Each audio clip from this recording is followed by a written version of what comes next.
그 후에 애굽 왕의 술 맡은 자와 떡 굽는 자가 그들의 주인 애굽 왕에게 범죄한지라. 바로가 그 두 관원장 곧 술 맡은 관원장과 떡 굽는 관원장에게 노하여 그들을 친위 대장의 집 안에 있는 옥에 가두니 곧 요셉이 갇힌 곳이라. 친위 대장이 요셉에게 그들을 수종들게 하매 요셉이 그들을 섬겼더라. 그들이 갇힌 지 여럿 날이라.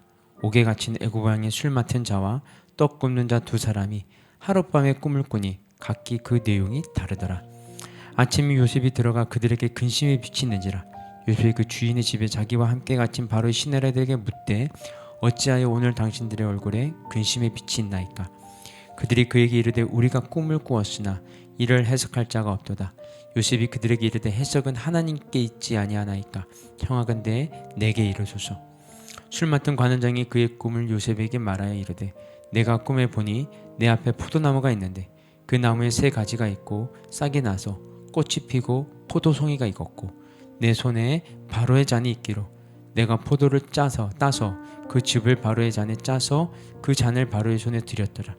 요셉이 그에게 이르되 그 해석이 이러하니 세 가지는 사흘이라. 지금부터 사흘 안에 바로가 당신의 머리를 들고 당신의 전직을 회복시키리니 당신이 그 전에 술 맡은 잔원자가 되었을 때 하던 것 같이 바로의 잔을 그의 손에 드리게 되리이다. 당신이 잘 되시거든 나를 생각하고 내게 은혜를 베풀어서 내 사정을 바로에게 아뢰어 이 집에서 나를 건져 주소서. 나는 히브리 땅에서 끌려온 자요 여기서도 옥에 갇힐 일은 행하지 아니하였나이다. 떡 굽는 관원장이 그 해석이 좋은 것을 보고 요셉에게 이르되 나도 꿈에 보니 흰떡 세 광주리가 내 머리에 있고 내 맨 윗 광주리에 바로를 위하여 만든 각종 구운 음식이 있는데 새들이 내 머리의 광주리에서 그것을 먹더라. 요셉이 대답하여 이르되 그 해석은 이러하니 새 광주리는 사흘이라. 지금부터 사흘 안에 바로가 당신의 머리를 들고 당신을 나무에 달리니 새들이 당신의 고기를 뜯어 먹으리이다 하더니 제3일은 바로의 생일이라. 바로가 그의 모든 신하를 위하여 잔치를 베풀 때 술 맡은 관원장과 떡 굽는 관원장에게 그의 신하들 중에 머리를 들게 하니라. 바로의 술 맡은 관원장은 전직을 회복하며 그가 잔을 바로의 손에 받들어 드렸고 떡 굽는 관원장은 매달리니 요셉 그들에게 해석한과 같이 되었으나 술 맡은 관원장이 요셉을 기억하지 못하고 그를 잊었더라. 아멘. 오늘 본문을 보면 요셉이 옥에 갇혀 있는 동안에 애굽 왕 바로의 술 맡은 관원장과 떡 굽는 관원장 두 사람이 왕에게 죄를 지어 감옥에 갇히게 되었습니다. 그리고 이 두 사람이 같은 날 동시에 꿈을 꾸었는데 몽조가 달랐다고 하였습니다. 이러한 일련의 연속된 사건들은 단순하게 생각하면 모두 우연히 발생했다고 볼 수 있습니다. 그러나 그렇게 생각하기에는 너무도 벌어진 일들이 너무나 밀접한 관계를 갖고 있습니다. 보십시오. 요셉이 감옥에 갇힌 후에 때를 맞춰서 바로의 두 관원장이 같은 요셉이 있는 그 감옥에 갇히게 되었습니다. 그리고 그들은 또 똑같은 날 동시에 꿈을 꾸었습니다. 뿐만 아니라 요셉이 그 두 관원장의 꿈을 해석해 주므로 훗날 바로와 대면할 수 있는, 상면할 수 있는 결정적인 전기가 마련되었습니다. 이러한 일련의 사건들을 보면 어찌 우연히 발생한 사건이라고 말할 수 있겠습니까? 여러분, 요셉과 관련하여 일어난 일련의 사건들은 결코 우연히 발생한 것이 아니라 야곱의 가족을 기근으로부터 구원하고 그들로 하여금 큰 민족을 이루게 하시려는 방편으로서 요셉을 애굽의 총리로 삼기 위한 하나님의 철저한 계획에 따른 것이었습니다. 결국 이는 하나님의 백성뿐만이 아니라 하나님을 알지 못한 백성들이나 세상의 모든 나라와 역사까지도 하나님의 섭리 아래에 있음을 증거해 주는 것이죠. 세상 사람들은 모두 자신이 인생의 주인이라고 생각합니다. 또한 세상의 통치자들은 자신의 힘으로 나라와 역사를 이루어 가고 있다고 생각합니다. 그러나 이는 역사의 주관자이신 하나님을 알지 못하는 데서 비롯된 어리석은 생각입니다. 그들 모두는 자신의 판단과 계획대로 자신의 인생과 역사를 움직이고 있다고 생각하지만 사실은 그런 그들의 생각까지도 하나님의 계획 속에 포함되어 있다는 것입니다. 그래서 결국에는 그것들 역시 하나님의 계획을 이루는 도구로 사용되어질 뿐만이 아니라 역사를 이루시는 역사의 주관자 되시는 바로 하나님입니다. 그러므로 우리들이 두려워하고 믿고 의지해야 할 분은 세상이 아니라 바로 하나님인 것이죠. 우리가 인생과 역사의 최고 결정권자인 하나님을 두려워하고 그의 말씀을 따르는 것은 그래서 너무도 당연한 것입니다. 다음으로 4절을 보면요. 12대장이 요셉으로 하여금 애굽왕 바로에게 죄를 범하여 옥에 갇힌 그 두 관원장을 수종들게 함에 요셉이 그들을 섬겼다고 했습니다. 근데 여기서 섬겼다는 말은요. 자신의 직책에 따라 억지로 또는 습관적이나 형식적으로 섬긴 것이 아니라 마치 하나님을 섬기듯이 최선을 다해서 섬겼다는 것을 의미합니다. 즉 요셉은 바로의 관원장들이 하나님을 믿지 않는 자들이고 또한 죄인들이었지만 정성을 다해 마음을 다해 그들을 섬겼던 것입니다. 이런 요셉의 행동을 볼 때 우리는 불신자들과 함께 생활하는 성도들이 어떻게 살아야 하는지를 발견할 수 있습니다. 우리 성도들 중에는 교회 일이라면 누가 시키지 않아도 열심을 내고 같은 성도들끼리는 서로 대접하고 나누는데 최선을 다하면서도 직장일은 최선을 다하지 않고 적당히 하고 불신자인 이웃이나 직장 상사, 심지어 믿지 않는 집안의 어른들에 대해서는 상대조차 하지 않으려는 사람들이 있습니다. 그런가 하면 자신이 속한 사회나 나라의 발전에는 별 관심이 없고 그런 모임에는 잘 참석도 하지 않는 성도들도 있습니다. 그러나 이것은 모두 다 잘못된 태도입니다. 성도는 하나님을 섬기고 교회 일에 열심을 내는 만큼 자기가 다니는 직장 일에도 열심을 내야 하고 하나님과 성도들을 섬기듯 직장가, 직장 상사, 이웃과 직장 상사, 웃 어른들을 섬기고 공경해야 합니다.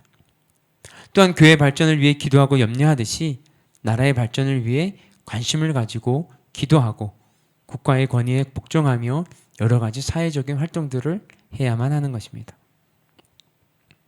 이는 교회를 세우신 분도 하나님이시고 나라를 세우신 분도 하나님이시며 믿음의 형제들 뿐만 아니라 육신의 형제와 이웃들을 주신 분도 하나님이시기 때문입니다. 그리고 하나님께서는 당신이 세우신 모든 나라가 평안하고 사람들이 서로 화평하기를 원하시기 때문입니다.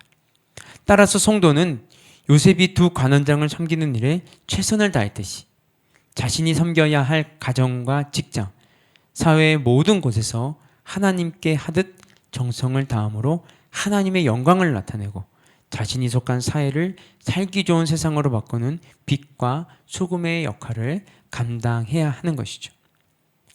이제 마지막으로 20에서 22절까지 말씀 보겠습니다. 바로의 생일을 기념하는 잔치를 베푼 자리에서 요셉의 꿈 해석대로 술 맡은 관원장은 전직을 회복하였고 떡 굽는 관원장은 처형을 당하고 말았습니다. 즉 관원장들의 꿈에 대한 요셉의 해석이 한치의 오차도 없이 그대로 이루어진 것입니다. 이것은 하나님의 계획과 뜻이 그대로 이루어졌음을 의미합니다. 왜냐하면 원래 두 관원장으로 하여금 꿈을 꾸게 하신 분은 하나님이셨고 요셉은 하나님의 도우심으로 단지 그 꿈을 해석해 주었을 뿐이기 때문입니다. 여기서 우리는 당신이 세우신 계획과 뜻에 대해서는 어떤 일이 있어도 정확하고 틀림없이 성취하시는 하나님의 권능을 발견할 수 있습니다. 세상에도 자신의 능력으로 자신이 뜻하는 바를 이루려는 사람들이 많이 있습니다. 그러나 징기스칸이나 나폴레옹, 공자, 맹자, 아인슈타인과 같은 역사상 위대한 용사나 정치가, 철학자, 과학자도 자신이 뜻하는 바를 모두 이룰 수는 없었습니다. 그들이 이룰 수 있었던 것은 그들이 세운 계획 중에 겨우 일부분이었을 뿐입니다. 그러나 오직 한 분, 하나님께서는 자신이 계획하시고 뜻하시는 바를 무엇이든지 이룰 수 있는 분이십니다. 왜냐하면 하나님의 지혜는 끝이 없어 세상의 모든 것을 다 알고 계시며 하나님의 능력은 무한하여서 이루지 못하실 것이 하나도 없기 때문입니다. 따라서 세상의 누구도 어떤 것도 하나님의 계획도 그 뜻을 막을 수는 없습니다.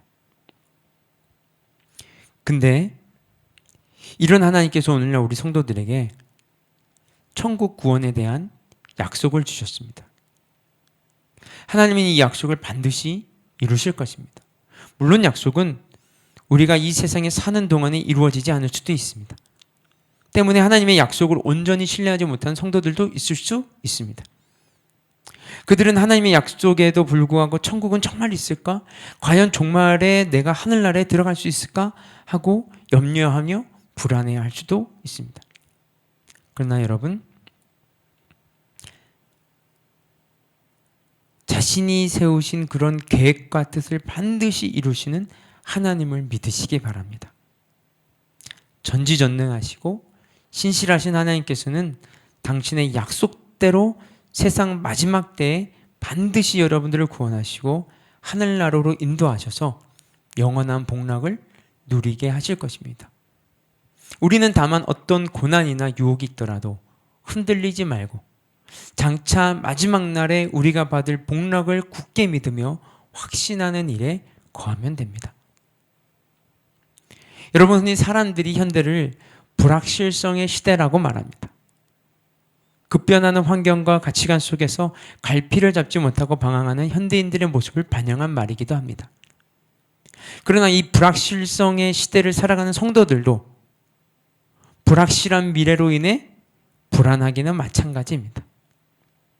이런 상황 가운데 우리는 하나님의 은혜로 꿈을 해석한 요셉과 같이 하나님께 나아가 기도함으로 확실한 미래의 소망을 부여잡고 확신과 기쁨에 찬 삶을 살아갈 수 있습니다. 그것이 바로 하나님이 기뻐하시는 믿음의 삶일 것입니다.